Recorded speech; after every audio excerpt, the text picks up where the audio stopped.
I've worked for 5 or 6 different NHL organizations. I wouldn't claim that one of them is more favorite than another. When I grew up, I watched the North Stars. The North Stars then basically got sold and became kind of the San Jose Sharks, and then they eventually went to the Dallas Stars. So there's kind of been an evolution of the old Minnesota North Stars, but as a kid growing up, that was my team.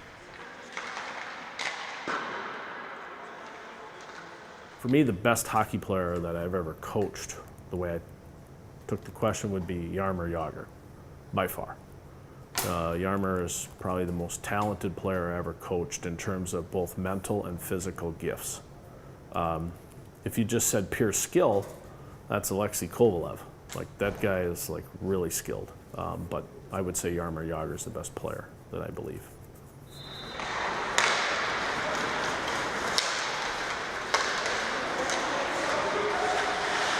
I enjoy baseball right now. My Minnesota Twins are in the thick of the playoff race, so I'm from Minnesota, so I like all sports really. But you know, football and baseball are sports that I played also as growing up as a young man. So I tend to follow those sports mostly.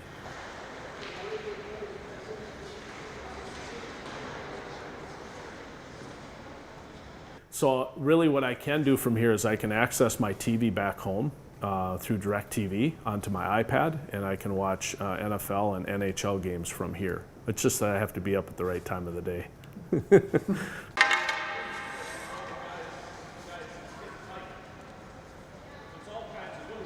Well, my biggest ritual would be I'm a breakfast guy. I think it's the most important meal you have every day, and I haven't been able to establish that here in town. I'm an eggs, hash browns, like toast. That's the way we eat back in the U.S. So I haven't really found a breakfast place where I can go and just get like eggs, like scrambled or sunny side up or whatever we do in the U.S.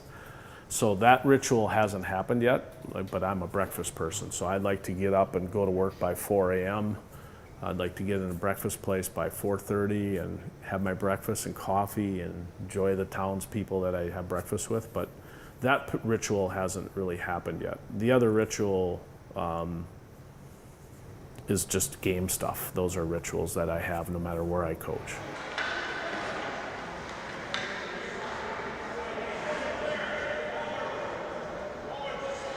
My first wife and I divorced when my boys were 10 and 6. So I was living outside of Vancouver, which is Pacific time zone back home, and they lived in the Eastern time zone, so that's 3 hours. So I would get up every day at 4 o'clock a.m. and I would call them and get them out in Pittsburgh at 7 a.m. and wish them a good day and say, you know, are you ready for school? And so nowadays you stay obviously in touch with your kids by phone, Snapchat, all the things that are out there for us to communicate with our children. But for me as a coach that's been away from my kids almost my whole life, it's probably 2 to 4 to 5 phone calls a day.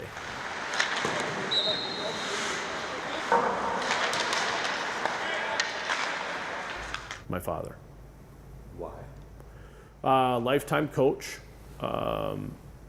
and he coached football and basketball, so in baseball.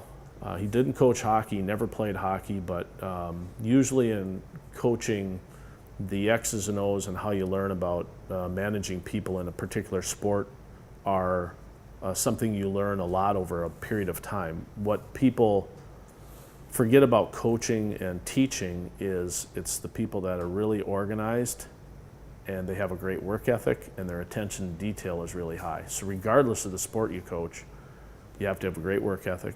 You have to have, you know, attention to detail, and you got to be organized. And my dad was an A+ student in all those areas, so it made coaching for me a lot easier.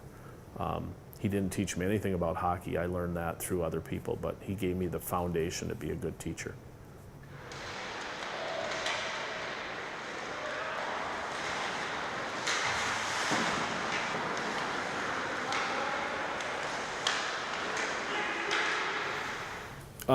Oh, for sure. Nelson Mandela. 100%. If I could spend time with that guy, that would have been awesome. To go through everything he did and fight for freedom, and be in prison for all those years and be named the president, I think, when he was 75, South Africa. I think he gave us a lot of hope.